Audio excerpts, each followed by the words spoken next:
Well, thank you very much. As much as I like true crime, I think there's a lot of other great subject matters out there, and I kind of like to balance the true crime with other interesting stories. Hmm. I like very active documentaries that unfold a mystery and unfold a story, and so I thought, I don't, you know, I've always wanted to tell a war story. And I just found an opportunity to do so. I think in a different type of war story. It's something that people have never Hmm. quite seen before. Yeah, definitely. And you actually like filmed there, like filmed over there in the you the Ukraine during like a lot of war and chaos. And how was that experience like? Like if anyone watches the film, they see like you were in like enemy territory, like bombs and missiles and everything. Well, so a good portion of the footage was shot by the people themselves. I went over there 5 months, 4 to 5 months, I think, into the war. So it was still pretty hot. It was a hot. Hmm. And when I was there, yes, bombs were going off and everything like that. But it was just it was interesting. I had never been to war before, so that was a very interesting thing to see, and it presents a number of interesting filming challenges. But I've been shooting documentaries for a long time, and I've been in a number of challenging situations. So I those challenges are always interesting and exciting. And okay, so how can we tell this story? With bombs going off, how can we be safe but really get into it? And the challenges are good. They make you become a better filmmaker. Oh yeah, definitely for sure. Because yeah, I was actually just going to ask that. Like, did you experience any challenges like with the film, or did you have to pause it for a certain amount of time just to get everything settled and before you could go back out there again? Yeah, well, yeah, I mean, because we didn't speak Ukrainian and because we started by getting a lot of footage, and then we would get footage and try and figure out what the footage meant. We knew that there were a number of stories, and we knew that we wanted to tell a story chronologically.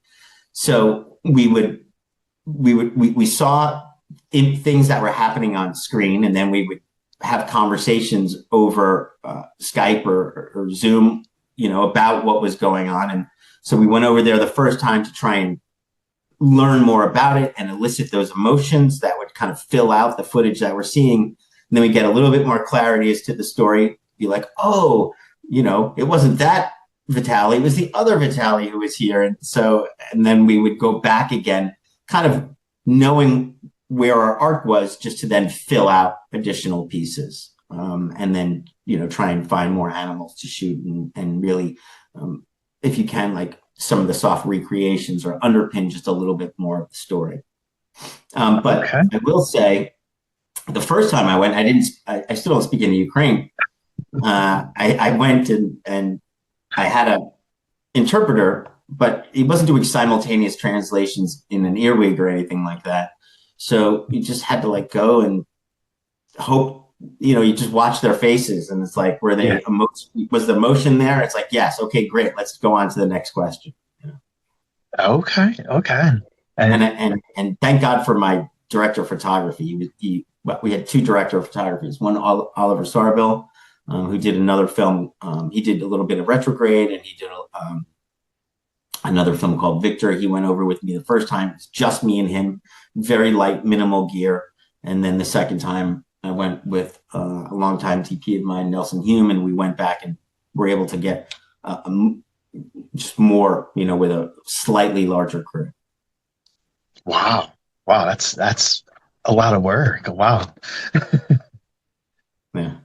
And and And you do show like everything like that was happening there with the war and everything, but the main focus, like a big focus on the film, is the animals and saving the animals and how people risk their lives to save these animals from the zoo, and that is like so inspiring to see that people would actually like care that much for something and basically put their own lives on the line to help save these animals. It was even eye opening to me. One of the characters in the film says, look, it's everybody could get around, everybody could rally around saving a lion. Like, yes, let's save this lion, but Yeah. he's like, but what about like a guinea pig?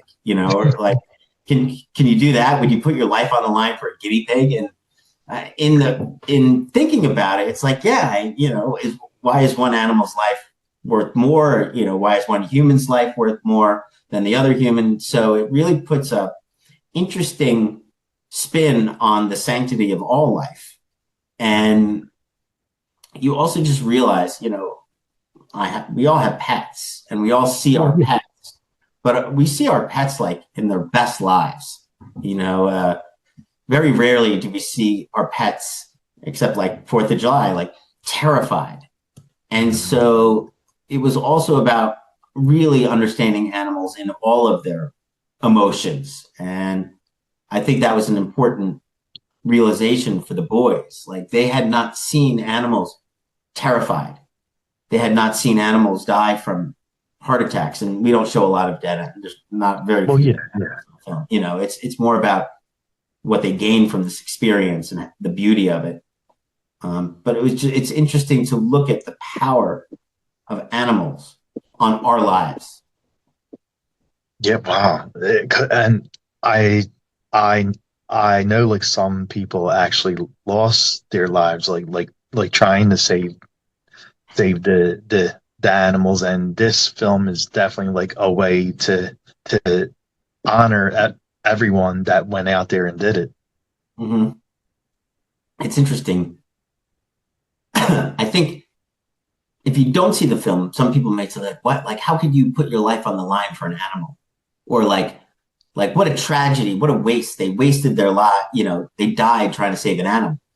But these people didn't see it as a waste at all. They felt it was Exactly. in some ways far more brave and just that they were saving an animal of full innocence. They were they felt that they were doing God's work in a lot of Mhm. ways. Whatever we want to call our higher spiritual power Yeah. or what have you, but they felt a calling, and that was really powerful to watch them do what they do with that emotional center that they were doing.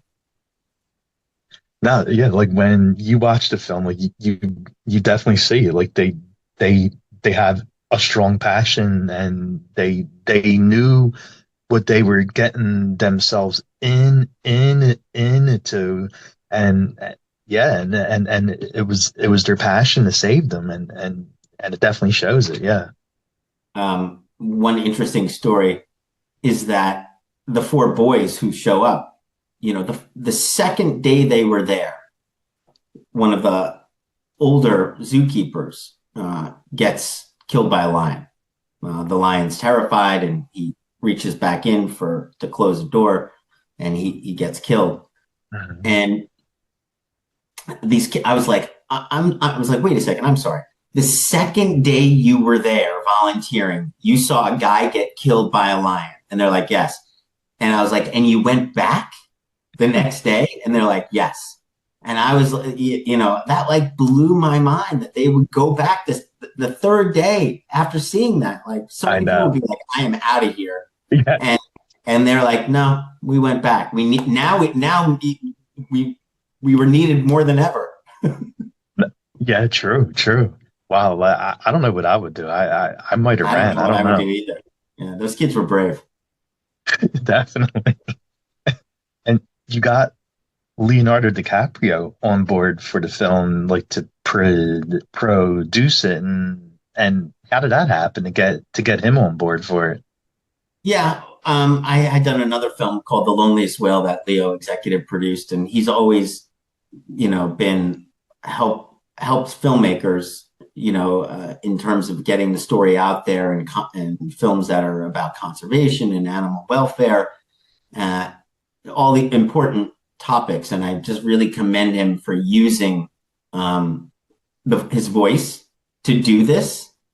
So when I had this story and I had this trailer, I showed it to his folks, and they were like, "Yes, absolutely," and it's great. I couldn't be more appreciative of the fact that some people are smart enough to realize that they use their gifts to help make the world a better place, and that's exactly what you need to do, and you should be commended for that. Oh yeah. And I know we're up on our time, so the last thing I'm going to ask you is where can fans watch the film and follow you and the film at? Yeah, well, we're on Instagram. Josh Joshzeman is my name, of course, and Checkpoint Zoo. You can find us on Instagram, and we're going to be opening up in New York City on August 15th. We're going to be at the Quad for a week. The following week we'll be in Los Angeles. I hope everybody comes out to LA. We're going to be in Santa Monica. That is the week of the 21st. That starts on a Thursday going through, and then we'll be in Miami. But most importantly, go to checkpointzoo.com. If you go to checkpointzoo.com, you can see where the film is showing in every place. You can buy tickets, you can request a screening, and get more information. Awesome, buddy. Well, thank you so much for taking time and doing this. I appreciate it. Of course, I'm happy to do so. Thank you. Thanks.